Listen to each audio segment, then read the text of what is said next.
We have a story that's difficult to tell tonight. A Grand Rapids mother wants you to know how she lost her daughter to suicide. The 6th grader is one of 5 kids who killed themselves in Kent County this year alone. Target 8 investigator Susan Samples has been examining those cases to try to learn more about teen suicide, why it's happening, and what we need to watch for.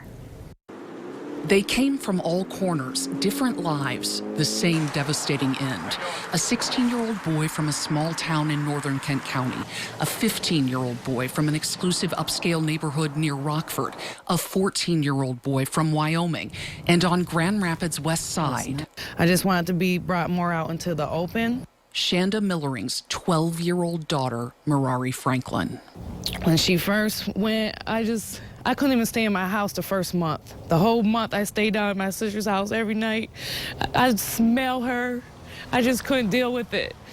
Merari started having trouble in 6th grade. She was still struggling with the death of her dad, began hanging out with the wrong crowd, got kicked out of school for fighting. She and her mom were in counseling. She was a teenager and we're dealing with all this stuff, and I needed help too, how to communicate with her. Shanda says things were getting better until the day she caught Merari at a park with those same kids. It was a heated moment. We're arguing. I said, you're not hanging with them no more, and this is it.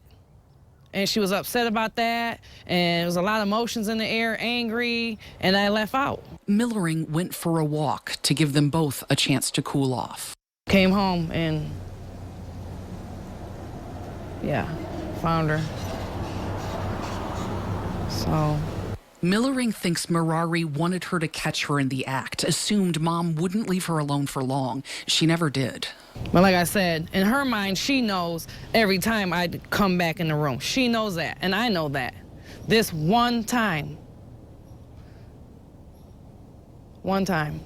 Now, Millering wants to share her story, to remind parents that kids are impulsive. She thinks Merari would be proud. She's saying, go, Mom. Go, Mom. And she doesn't want no other kids to feel the way she did. She doesn't want no parents to go through it. She knows now by looking at us how it affects. And she would never, ever want that. Ever. She would never want that. And you know, Susan, this was a hard one for me to even read in the newsroom earlier. It's devastating, devastating. It's a reality check for parents. What are we supposed to watch for?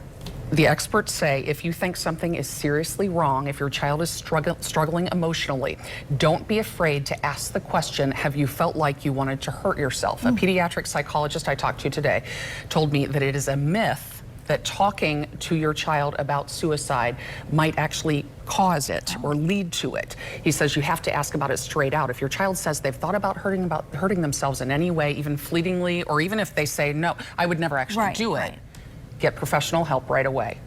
Because as Merari's mom says, it was too late for her daughter. You know, she never thought, it never occurred to her that her daughter would want to kill herself.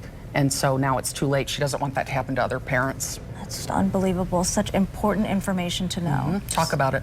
Susan, thank you.